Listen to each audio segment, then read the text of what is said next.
नमस्कार दोस्तों आज से हम लोग यूपीएससी फिजिक्स ऑप्शनल का जो सिलेबस है उससे सिंक्रोनाइज करके थर्मल एंड स्टैटिस्टिकल फिजिक्स पढ़ाने जा रहे हैं। तो आज से हम लोग का पढ़ाने का जो तरीका है वो थोड़ा ट्रेडिशनल होगा। एक्चुअली क्या होता है कि मोस्ट ऑफ द टीचर्स क्या करते हैं, फिजिक्स पढ़ाने के नाम पे मैथ्स पढ़ाने लगते हैं, और ख़ासकर थर्मोडायनेमिक्स में तो ये हो ही जाता है कि मोस्टली वो आपको एकदम सिर्फ जैसे फर्स्ट लॉ ऑफ थर्मोडायनेमिक्स है तो वो लिख देंगे D Q is equal to D U plus D W. ठीक है भाई, ये फर्स्ट लॉ ऑफ थर्मोडायनेमिक्स हो गया, लेकिन वो उसके पीछे का फिजिक्स नहीं समझाएंगे। वो क्यों आया, फर्स्ट लॉ ऑफ थर्मोडायनेमिक्स का ओरिजिन क्या है, इस चीज़ को आपको नहीं बताएंगे।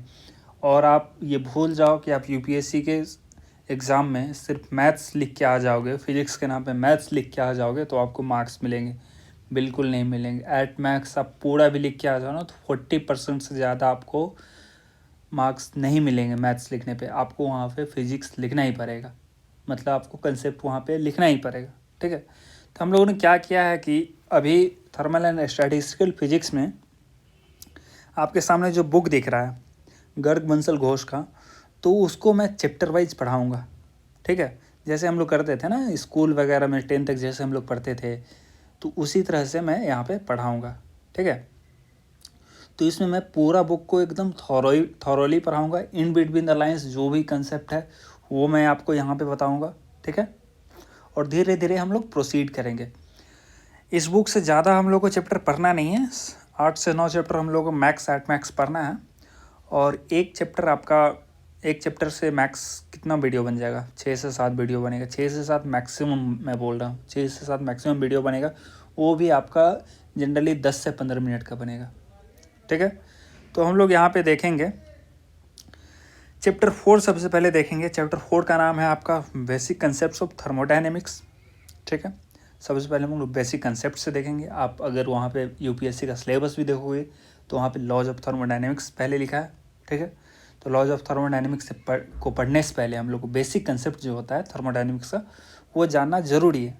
ठीक है, तो चैप्टर 4 में हम लोग देखते हैं क्या है। सबसे पहले हम लोग देखते हैं कि थर्मोडायनेमिक्स क्या होता है। तो थर्मोडायनेमिक्स भैया क्या होता है कि थर्मोडायनेमिक्स जो थर्मल एनर्जी का जो ट्रांसफॉर्मेशन होता है अदर फॉर्म्स ऑफ एनर्जी में, या फिर अदर फॉर्म्स ऑफ एनर्जी का जो ट्रांसफॉर्मेशन होता है थर्मल एनर्जी में, उससे डील करता है। ठीक है, ये जो आपका थर्मोडायनेमिक्स का कंसेप्ट जो है आपका, वो जो यूरोप में जिस टाइम इंडस्ट्रियल रिवोल्यूशन हो रहा था, इंडस्ट्रियलाइजेशन ईरा था, तो उस टाइम से आपका वहाँ से उस समय से आपका इवॉल्व हुआ है। और उस समय से क्यों इन्वॉल्व हुआ है, क्योंकि उस समय में इंडस्ट्रियलाइजेशन के समय में एफिशिएंट इंजन का बहुत ही ज़्यादा ज़रूरत था। ठीक है, तो एफिशिएंट इंजन को खोजना पड़ा, तो उसको खोज से क्या हुआ कि थर्मोडायनेमिक्स एज ए सब्जेक्ट ही इवॉल्व हो गया। हालांकि आज अगर अभी हम लोग प्रेजेंट का बात करें तो प्रेजेंट में भी जो आपका थर्मोडायनेमिक्स का कंसेप्ट है वो बहुत ही फिजिकल साइंस और उसके बियॉन्ड भी बहुत सारा जगह पे इसका यूज हम लोग एप्लीकेशन देख सकते हैं। जैसा कि पावर प्लांट में हम लोग कंबशन में देखेंगे, पावर प्लांट में कंबशन में हम लोग देखेंगे थर्मोडायनेमिक्स का यूज है। रेफ्रिजरेशन में हम लोग देखेंगे, रॉकेटरी में देखेंगे, सारे जगह आपका थर्मोडायनेमिक्स का यूज है। हमारे घर पे भी देखें तो बहुत सारा जो अप्लायंसेज है, गैजेट्स है, उसमें भी थर्मोडायनेमिक्स का यूज है। ठीक है, और थर्मोडायनेमिक्स क्या करता है, हम लोग कैसे हेल्प करता है, इस चीज़ को भी हम लोग समझने की कोशिश करते हैं। तो थर्मोडायनेमिक्स जो है वो आपका नेचुरल प्रोसेस का जो इवोल्यूशन है उसको समझने में ये बहुत मदद करता है। और उसके साथ साथ जो आपका कैविटी में जो रेडिएशन होता है उसके बिहेवियर को, और उसके साथ साथ जो आपका मटेरियल का लो टेम्परेचर प्रॉपर्टीज़ होता है उसको भी समझने में थर्मोडायनेमिक्स हेल्प करता है। और केमिकल रिएक्शन में तो पूछो ही मत दोस्तों, केमिकल रिएक्शन में तो थर्मोडायनेमिक्स का बहुत ही ज़्यादा सिग्निफिकेंस है। ठीक है, अब इससे आगे हम लोग बढ़ते हैं। हम लोग इसको थोड़ा क्लासिकल मैकेनिक्स से हम लोग थोड़ा इसको कंपेयर करते हैं। तो जैसा कि क्लासिकल मैकेनिक्स में हम लोग जानते हैं कि क्लासिकल मैकेनिक्स आपका एम्पिरिकल लॉज पे बेस्ड होता है। किस पे बेस्ड होता है दोस्तों, एम्पिरिकल लॉज पे दोस्तों बेस्ड होता है। ठीक है, और एम्पिरिकल लॉज क्या होता है, एम्पिरिकल लॉज वो होता है जिसको प्रूव नहीं किया जा सकता है, there is no way to prove them. ठीक है, तो एम्पिरिकल लॉज पे आपका थर्मोडायनेमिक्स ही बेस्ड होता है, सिमिलर टू क्लासिकल मैकेनिक्स, ठीक है। और ये जो एम्पिरिकल लॉज है वो बहुत सारे कंसेप्ट्स को इंट्रोड्यूस करते हैं थर्मोडायनेमिक्स में। ये सारे जो एम्पिरिकल लॉज है वो बहुत सारे कंसेप्ट्स को, नए कंसेप्ट्स को ये इंट्रोड्यूस करते हैं, जैसे कि टेम्परेचर, ठीक है, इंटरनल एनर्जी, एंट्रोपी। ये सारे कंसेप्ट्स को डेवलप करने में, इंट्रोड्यूस करने में थर्मोडायनेमिक्स का बहुत बड़ा योगदान है, ठीक है। और ये जो आपका इंटरनल एनर्जी है, एस है, टी है, इसको, ये सब फिजिकली मेजरेबल क्वांटिटीज है। इसको एक मतलब क्या बोल सकते हैं कि एक डेफिनेट मीनिंग प्रदान करने में भी ये हेल्प करता है। मतलब कोई भी अगर फिजिकली मेजरेबल क्वांटिटीज़ है तो उसका थर्मोडायनेमिक्स क्या करता है कि उसको एक डेफिनेट मीनिंग प्रदान करता है। जैसे हम लोग को एक रॉड ले लिए, ठीक है, वो कितना ठंडा है या गर्म है, ठीक है, तो उसको कैसे हम लोग बोलेंगे। थर्मोडायनेमिक्स का हम लोग टेम्परेचर का कंसेप्ट अगर उसमें हम लोग इंट्रोड्यूस नहीं करेंगे तो वो तो हम लोग नहीं बता सकते, उसका एक डेफिनेट मीनिंग हम लोग नहीं बता सकते। तो यहाँ पे आप देख सकते हैं कि कुछ इस तरह से आपका थर्मोडायनेमिक्स डेफिनेट, कोई भी मेजरेबल फिजिकल क्वांटिटीज है तो उसको मीनिंग भी प्रदान करने में वो हेल्प करता है, ठीक है। और साथ ही साथ वो जो ऑब्जर्वेबल प्रॉपर्टीज ऑफ मैटर का जो ऑब्जर्वेबल प्रॉपर्टीज है उसके बीच में कोरिलेशन, ठीक है, उसके बीच में कोरिलेशन को भी इस्टेब्लिश करने में ये हेल्प करता है, यूजफुल है थर्मोडायनेमिक्स, ठीक है। अब क्या है कि ये सब कोरिलेशन को हम लोग को भैया इस्टेब्लिश करना है, तो इस्टेब्लिश करने के लिए क्या करना पड़ेगा, ठीक है। तो इसके लिए हम लोगों को थर्मोडायनेमिक्स का मैथमेटिकल फॉर्मूलेशन को डेवलप करना पड़ेगा, ठीक है। ये सारे जो कोरिलेशन हैं ऑब्जर्वेबल प्रॉपर्टीज ऑफ मैटर को, उसको इस्टेब्लिश करने के लिए हम लोगों को थर्मोडायनेमिक्स का मैथमेटिकल फॉर्मूलेशन को डेवलप करना पड़ेगा। और इस चैप्टर में हम लोग वही चीज़ देखेंगे, ये डेवलप कैसे करना है, ये चीज़ को हम लोग देखेंगे, ठीक है। तो अब आते हैं टॉपिक पे। ये तो भैया आपका इंट्रोडक्शन था। अब टॉपिक क्या है कि thermodynamic system and surroundings and boundaries, ठीक है। ये 4.2 है, इसको हम लोग समझने की कोशिश करते हैं, ठीक है। तो थर्मोडायनेमिक सिस्टम क्या होता है, ठीक है। तो थर्मोडायनेमिक सिस्टम वो होता है कि एक यूनिवर्स है, मान के चलो कि यूनिवर्स है, ठीक है, उससे कोई एक सर्टेन पोर्शन आप काट लो, ठीक है, हटा लो। जैसे आपका एक रूम ही है, तो यूनिवर्स से ये सिर्फ रूम आप एकदम हटा लो, ठीक है, और इसी रूम को आपको इन्वेस्टिगेट करना है, ठीक है। तो ये रूम को आप थर्मोडायनेमिक सिस्टम बोल सकते हो, ठीक है। अब क्या है कि एक, इसका मतलब क्या है कि जो आपका थर्मोडायनेमिक सिस्टम है वो इसेंशियली मैक्रोस्कोपिक मतलब कि हम लोग अपने सेंस से उसको परसीव कर सकते हैं, परसेप्ट कर सकते हैं। वो आप अपने रूम को, मतलब ये है ना कि बहुत ज़्यादा, अब एकदम पॉइंट पार्टिकल के बारे में नहीं बोल रहे हैं ना आप, सेंस रूम है, रूम में कोई भी थर्मोडायनेमिकल वेरिएबल्स होगा, जो भी होगा, तो इसको आप अपने सेंस से कितना गर्म है, अगर एक रूम को हम लोग मान लिया कि थर्मोडायनेमिकल सिस्टम वो कितना गर्म है, कितना ठंडा है, तो ये सब चीज़ तो आप मैंने एक वेरिएबल लिया गर्म ठंडा टेम्परेचर का, तो इससे आप पता कर सकते हो ना, सेंस से आप पता कर सकते हो ना कि आपका थर्मोडायनेमिकल सिस्टम कैसा है, ठीक है। या फिर अगर मान लो कि अब ये भी है कि आपके रूम का एंट्रोपी ज़्यादा है या कम है, बहुत ज़्यादा सामान हुआ, ठीक है। अगर मान के चलिए कि अगर रूम में आपका बहुत ज़्यादा सामान है तो आप बोल सकते हैं कि रूम का एंट्रोपी ज़्यादा है, ठीक है। रूम में अगर बहुत कम सामान है तो एंट्रोपी कम है, ठीक है। तो ये हमारा जो कॉमन सेंस है उससे हम लोग इसको थर्मोडायनेमिकल सिस्टम को हम लोग परसेप्ट कर सकते हैं, ठीक है। अब क्या है कि हम लोग जो थर्मोडायनेमिकल सिस्टम है, ठीक है, उसका कुछ एग्जांपल हम लोग देखें तो इंजीनियरिंग में हम लोग देखें तो जो आपका जैसे हीलियम गैस हुआ या एयर हुआ, ठीक है, तो वो थर्मोडायनेमिकल सिस्टम हो गया, ठीक है। जैसे वेपर हो गया, स्टीम हो गया, कोई बर्तन में स्टीम निकल रहा है तो वो भी एक थर्मोडायनेमिकल सिस्टम हो गया। अब एयर गैसोलीन का जो आपका मिक्सचर है वो भी थर्मोडायनेमिक सिस्टम हो गया।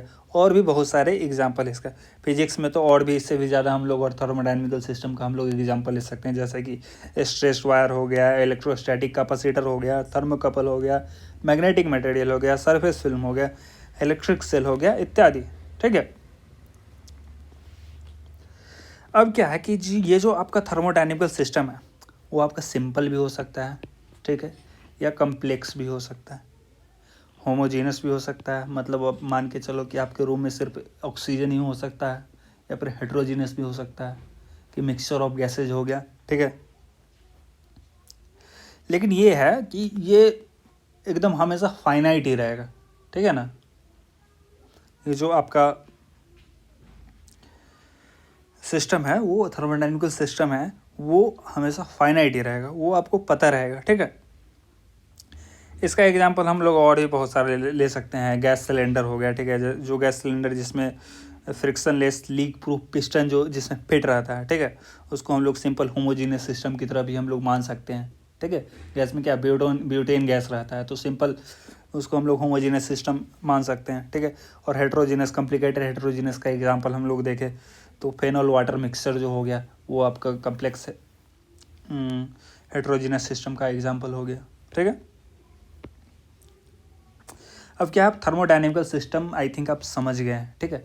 थर्मोडायनेमिकल सिस्टम अब अगर आप समझ गए तो कोई भी एक थर्मोडायनेमिकल सिस्टम है उसके अगल बगल में जो भी है ना भैया उसको हम लोग क्या बोलेंगे, इसका तो कोई बच्चा भी बता देगा। आपके अगल बगल के चीज़ों को आप क्या बोलेंगे। अगर आप मान लीजिए कि आप एक थर्मोडायनेमिकल सिस्टम है तो अपने अगल बगल की चीज़ को क्या बोलेंगे आप, अपने अगल बगल की चीज़ों को आप सराउंडिंग बोलेंगे। ठीक है। क्या बोलेंगे, सराउंडिंग बोलेंगे। ठीक है। मतलब कि यूनिवर्स से अगर हम लोग थर्मोडायनेमिकल सिस्टम को घटाए, यूनिवर्स माइनस थर्मोडायनेमिकल सिस्टम, तो डैट विल बी सराउंडिंग। और ऐसे हम लोग बोलेंगे thermodynamical system plus surrounding is equal to universe. ठीक है। तो कुछ इस तरह से हम लोग समझ सकते हैं।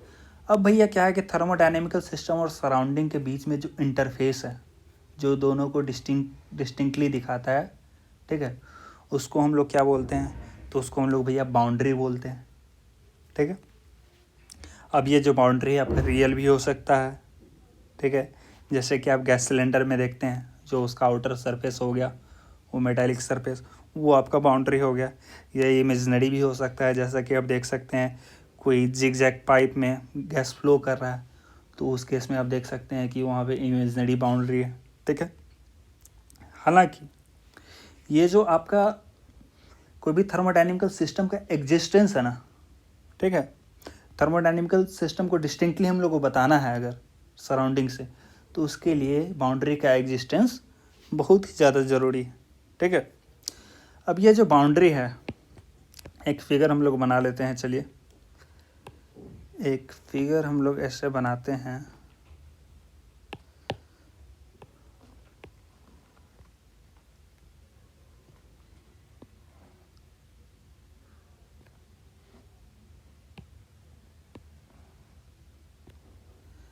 ये चलिए हम लोग मान लिए एक थर्मोडायनेमिकल सिस्टम है। ठीक है। ये थर्मोडायनेमिकल सिस्टम है, इसमें हम लोग एक बाउंड्री बना लिए। ठीक है। ये बाउंड्री हो गया, ये बॉक्स जो आपका थर्मोडायनेमिकल सिस्टम है और बाकी सारा सराउंडिंग है। ठीक है। अब क्या है कि ये बाउंड्री आपका जो थर्मोडायनेमिकल सिस्टम है उसको सराउंडिंग से इंटरेक्ट करने भी दे सकता है, नहीं भी करने दे सकता है, वो बाउंड्री के अपने मन पे डिपेंडेंट है। ठीक है। अब अगर ये जो बाउंड्री है आपका वो एनर्जी और मैटर को थर्मोडायनेमिकल सिस्टम और सराउंडिंग के बीच में एनर्जी और मैटर को एक्सचेंज अगर नहीं करने देगा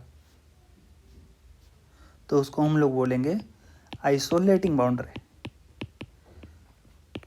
मतलब थर्मोडायनेमिकल सिस्टम को बिल्कुल बात करने ही नहीं दे रहा है सराउंडिंग से, न उसको एनर्जी भेजने दे रहा है, एक्सचेंज करने दे रहा है, और ना ही मैटर को एक्सचेंज करने दे रहा है। बोल रहा है भाई तुम अलग रहो, चुपचाप बैठे रहो एक रूम में। ठीक है। तो उस टाइप का हो गया।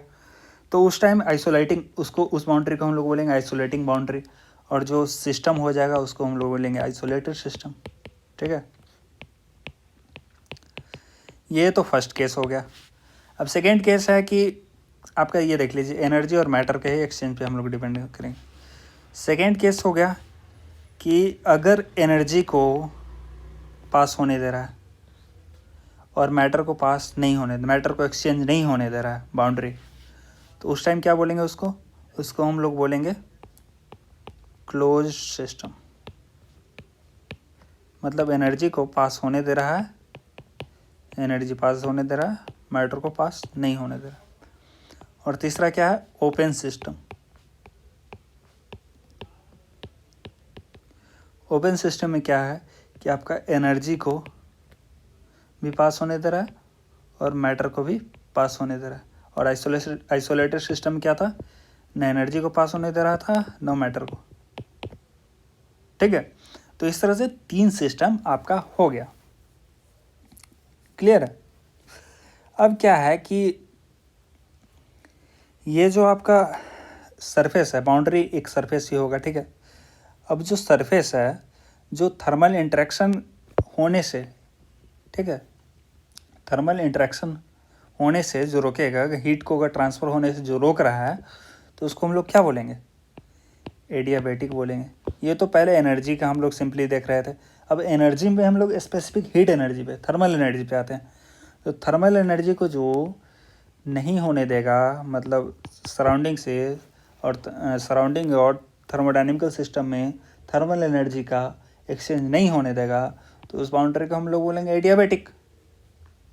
ठीक है, और अगर होने देगा, नहीं होने दिया तो एडियाबैटिक, अगर होने दिया तो इसको हम लोग बोलेंगे डायाथर्मिक। ठीक है, मतलब कि थर्मल एनर्जी अगर हीट एनर्जी को वो पास करने दे रहा है या नहीं दे रहा है, तो उस केस में हम लोग 2 तरह का हम लोग बाउंड्री हो सकता है, सरफेस हो सकता है, एक एडियाबैटिक हो सकता है और एक डायाथर्मिक। तो आई होप स्टूडेंट्स ये वीडियो अभी तक आपको बहुत ही पसंद आया होगा। अगर आपको ये पसंद आया तो सबसे पहले तो जाके वीडियो को लाइक करो। लाइक करने के बाद आप लोग क्या करना है, स्टेप वाइज फिर सब्सक्राइब करना है। आप नीचे देखोगे तो लाल कलर का सब्सक्राइब बटन होगा, उस पर आपको क्लिक करना है। फिर उसके बगल में घंटा होगा, ठीक है, मतलब बेल आइकन है, उस पर आपको क्लिक करना है ताकि मैं आगे भी वीडियो डालूँ तो उसका नोटिफिकेशन आपको मिलता जाए। ठीक है, और भी ज़्यादा अच्छा अगर लग गया आपको, आप चाहते हैं कि आपके दोस्त लोग भी अच्छे से पढ़े, आप जिससे डिस्कस कर सके। मतलब क्या होता है ना कि अब जैसे आप 60 बच्चे के क्लास में हो, अगर आप सोचो कि हम अकेले पढ़ ले फिजिक्स और भाई हो जाएगा, हम बहुत ब्रिलियंट हो जाएगा, तो ऐसा नहीं होता है। अपना थोड़ा जो माहौल, मतलब सराउंडिंग जो होता है, एनवायरनमेंट होता है, वो मैटर करता है। अगर आपके साथ बच्चे भी अच्छे फिजिक्स पढ़ने वाले होंगे, तो आप जैसे जैसे डिस्कस करोगे तो आपका जो कंसेप्ट होगा वो क्रिस्टल क्लियर होगा। ठीक है, तो आप अपने इन्वायरमेंट को, सराउंडिंग को भी अच्छा बनाना चाहते हैं तो आप इस वीडियो को अपने दोस्तों से भी शेयर कर सकते हैं। ठीक है, तो आज के लिए इतना ही। हम लोग फिर अगले वीडियो में मिलेंगे। अगले वीडियो में हम लोग बात करेंगे state of A system and thermodynamic variables, जो कि आपका चैप्टर 4 का 3rd टॉपिक है, 4.3 है। ठीक है, तो आज के लिए इतना ही।